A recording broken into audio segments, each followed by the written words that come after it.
السلام علیکم ورحمۃ اللہ وبرکاتہ۔ آج ہم کریں گے اردو کا سبق نمبر 23 سے بدن کے حصے اور ان کے نام۔ نمبر 1، خدا نے ہم کو 2 آنکھیں دی ہیں جن سے چیزوں کی رنگت اور شکل نظر آتی ہے۔ نمبر 2، خدا نے ہم کو 2 کان دیے جن سے آواز سنائی دیتی ہے۔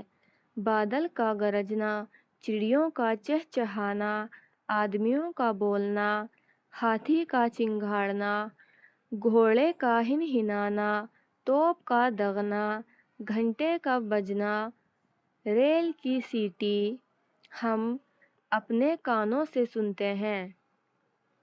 نمبر 3، ہم ناک سے سونگھتے ہیں۔ سونگھنے سے خوشبو، بدبو، بساند، سڑاند معلوم ہو جاتی ہے۔ بدبو سے ہم کو نقصان پہنچتا ہے۔ خدا نے ناک اسی لیے دی ہے کہ ہم بدبو سے بچیں اور خوشبو سے فائدہ اٹھائیں۔ نمبر 4، ہم زبان سے چکھتے ہیں۔ چکھنے سے چیزوں کا مزہ معلوم ہوتا ہے۔ کوئی چیز پھیکی ہے، کوئی کڑوی، کوئی میٹھی، کوئی کھٹی۔ اگر زبان میں یہ قوت نہ ہوتی تو بدمزہ اور خوش مزہ چیزوں میں ہم کچھ تمیز نہ کر سکتے۔ نمبر 5، خدا نے ہم کو کیا اچھے 2 ہاتھ دیے ہیں جن سے چیزوں کو چھوتے ہیں، ٹٹولتے، پکڑتے، اٹھاتے، پھینکتے، اچھالتے ہیں۔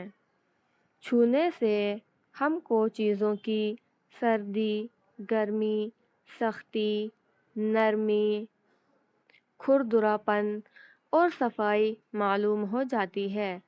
ہم اپنے ہاتھوں سے کھانا کھاتے، کپڑا بنتے اور گھر بناتے ہیں۔ انگلیوں سے ہم سیتے اور لکھتے ہیں۔ ناخن سے کھجلاتے اور گرہ کھولتے ہیں۔ نمبر 6، خدا نے ہم کو 2 پاؤں دیے ہیں۔ ہم پاؤں پر سیدھے کھڑے ہو جاتے ہیں، چلتے ہیں، دوڑتے ہیں، کودتے ہیں۔ نمبر 7، خدا نے ہمارا سر سیدھا اور اونچا بنایا ہے اور جانوروں کی طرح جھکا ہوا نہیں۔ زراعت، کھیت۔ نمبر 1، یہ جو مینڈھوں سے گھرے ہوئے زمین کے خطے تم دیکھتے ہو یہی تو کھیت ہیں۔ مینڈھوں سے کھیت کی حد بندی اور حفاظت ہوتی ہے۔ نمبر 2، وہ دیکھو ایک آدمی ہل بیل لیے آتا ہے۔ ہل سے کھیت جوتے گا، پھر بیج بوئے گا، اناج کے بیج سے اناج پیدا ہوگا جو ہماری خوراک ہے۔ کپاس کے بیج سے روئی پیدا ہوگی جس سے ہماری پوشاک بنے گی۔ گنے کے ٹکڑے بوئے گا تو اینکھ، اوکھ پیدا ہوگی۔ اس کو کولوں میں پیل کر رس نکالیں گے۔ رس کو پکا کر گڑ اور راب بنائیں گے۔ راب سے شکر بنے گی۔ شکر سے طرح طرح کی مٹھائیاں تیار ہوں گی۔ نمبر 3، آہا، یہ تو ہمارا پڑوسی دھن سنگھ ہے۔ اجی، یہ بڑا محنتی کسان ہے۔ دن نکلنے نہیں پاتا کہ یہ اپنے کھیتوں پر موجود ہو جاتا ہے۔ خوب جی لگا کر ہوشیاری سے کام کرتا ہے۔ اسی کی کمائی سے سارا کنبہ پلتا ہے۔ اسی کا ایک بھائی فقیرہ ہے، بڑا سست اور کام چور، اویر سویر بوتا ہے۔ پیداوار اچھی نہیں ہوتی، ہمیشہ قرض دار رہتا ہے۔ نمبر 4، کھیت کیار کے کاموں کو کھیتی باڑی، کاشتکاری یا زراعت کہتے ہیں۔ جو کھیتی کرتا ہے وہ کاشتکار کہلاتا ہے۔ جو سویرے سویرے اپنے کھیتوں پر جاتا ہے، اپنے کام میں جی لگاتا ہے، वही खाता कमाता और नफ़ा उठाता है, आड़े वक्त के लिए कुछ बचाता है। नोट: ज़राअत एक अमली फ़न है। अमल आँख से देखना और हाथ से करना लाजिम है, सिर्फ किताबों के पढ़ने से नहीं आ सकता। हर सबक में जिस चीज़ का बयान होता है उसका नमूना दिखाकर समझाना चाहिए। तालिबे इल्म हाथ से भी कुछ ना कुछ काम करें ताकि उनका जी लगे। नंबर 2, ज़मीन। ज़मीन क्या चीज़ है? यही जिस पर हम सब बसते हैं, चलते फिरते हैं, रहने के लिए मकान बनाते हैं। नंबर 2, देखो ज़मीन पर हरे हरे पेड़ उगे हुए हैं, कोई छोटा है कोई बड़ा। उनमें से बाज़े आदमियों ने बोए या लगाए हैं। नंबर 3, जाओ गीली ज़मीन में से 3-4 पेड़ तो उखेड़ लाओ, मगर दोनों तरह के लाना।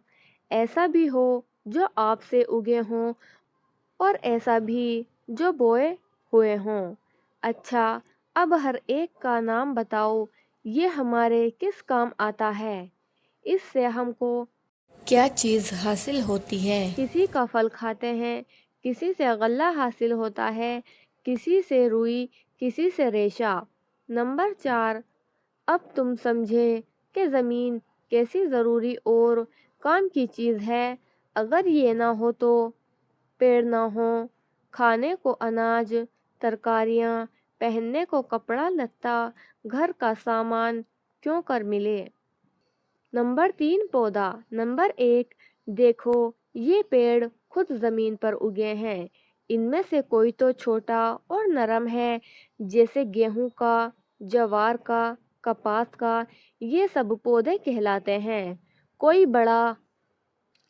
नोट: तालिबे इल्मों के ज़हन नशीन कराना चाहिए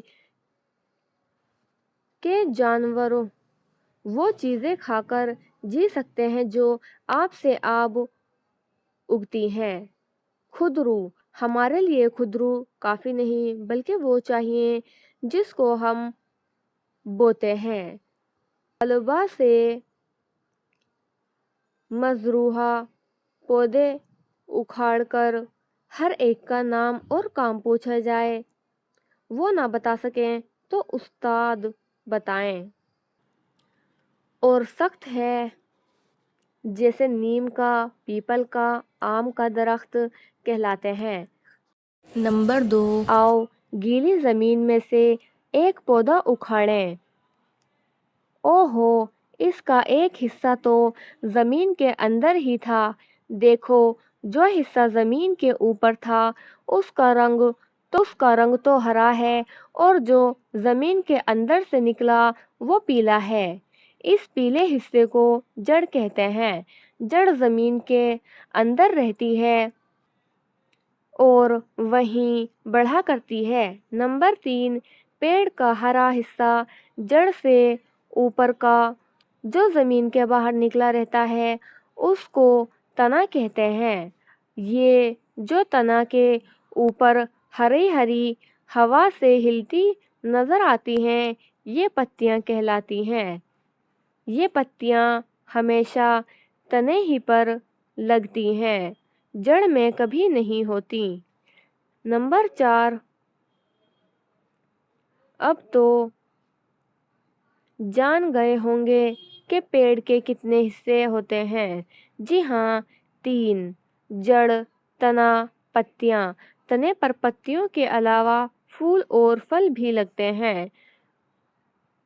फलों में दाने होते हैं जिनको बीज कहते हैं। नंबर 4, मौसम और फसलें। नंबर 1, पिछले सबकों में पढ़ चुके हो, साल में 12 महीने होते हैं। ये भी नोट में तरतीब की बड़ी ज़रूरत है।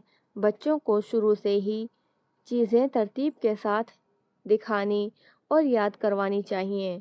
नोट नंबर 2, तना और जड़ की ये पहचान है कि तने पर पत्तियां होती हैं और पत्ती की जड़ में आँखें या अखवा होता है, जिसके बढ़ने से पत्ती या डाली बनती है। जड़ पर ना तो पत्तियां होती हैं, न अखवे।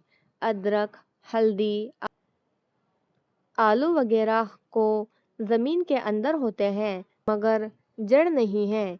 एक किस्म के तने हैं, क्योंकि इन पर आँखें होती हैं। इनके बोने से नए पौधे पैदा होते हैं। बीज और आँख ये दो चीज़ें हैं जिनमें से नया पौधा पैदा होता है। मालूम है साल में कितने मौसम होते हैं? 3 मौसम होते हैं, बरसात, जाड़ा, गर्मी। नंबर 2, अच्छा तो बरसात कब तक रहती है? आषाढ़ के महीने में शुरू और कमार में ख़त्म। इस मौसम की खेती खरीफ की फसल कहलाती है और जो चीज़ इस फसल में बोई जाती है उसको खरीफ की जिन्स कहते हैं। नंबर 3, बरसात के ख़त्म होते ही जाड़ा शुरू होता है, कातक से माघ तक रहता है। इस मौसम की खेती को रबी की फसल कहते हैं और जो चीज़ इसमें बोते हैं रबी की जिन्स कहलाती है। नंबर 4, जाड़ा रुखसत हुआ तो गर्मी आई, फागुन से लेकर जेठ तक रहती है। इस मौसम को जायद फसल कहते हैं और जो चीज़ इस फसल में बोते हैं वो जायद फसल की जिन्स कहलाती है। तम्मत बिल खैर। ममालिक मुत्तहिदा आगरा व अवध में 3 मौसम होते हैं। फसल खरीफ में वो अजनास बोते हैं जो मरतूब मौसम और गर्म आबो हवा चाहती हैं। रबी में वो अजनास जो सर्द मौसम और खुश्क आबो हवा चाहती हैं। जिन मुल्कों में बारिश साल के ज़्यादा हिस्सों में होती है और जाड़ा नहीं होता, जैसे मद्रास, तो वहाँ रबी की अजनास कम बोते हैं।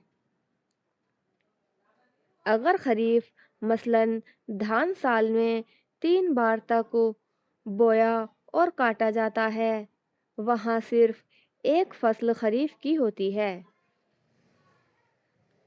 आज हमारी उर्दू की किताब का पहला हिस्सा मुकम्मल हो चुका है। इंशाल्लाह अगली क्लास में हम दूसरा हिस्सा पढ़ेंगे। अगर आप मेरी वीडियो पर नई हैं तो डिस्क्रिप्शन को ज़रूर चेक करिएगा। वहाँ हमारी ऑनलाइन क्लासेस के बहुत सारे फॉर्म्स होते हैं और हमारे ग्रुप्स होते हैं, टेलीग्राम ग्रुप्स, व्हाट्सएप कम्युनिटी भी वहाँ पर दी गई है, तो आप उन्हें ज्वाइन करिएगा कि आपको हमारी क्लासेस के बारे में मालूम हो और आप उनसे फ़ायदा उठा सकें और इल्म हासिल कर सकें। आज के लिए इतना ही। अस्सलामु अलैकुम वरहमतुल्लाहि वबरकातुहू।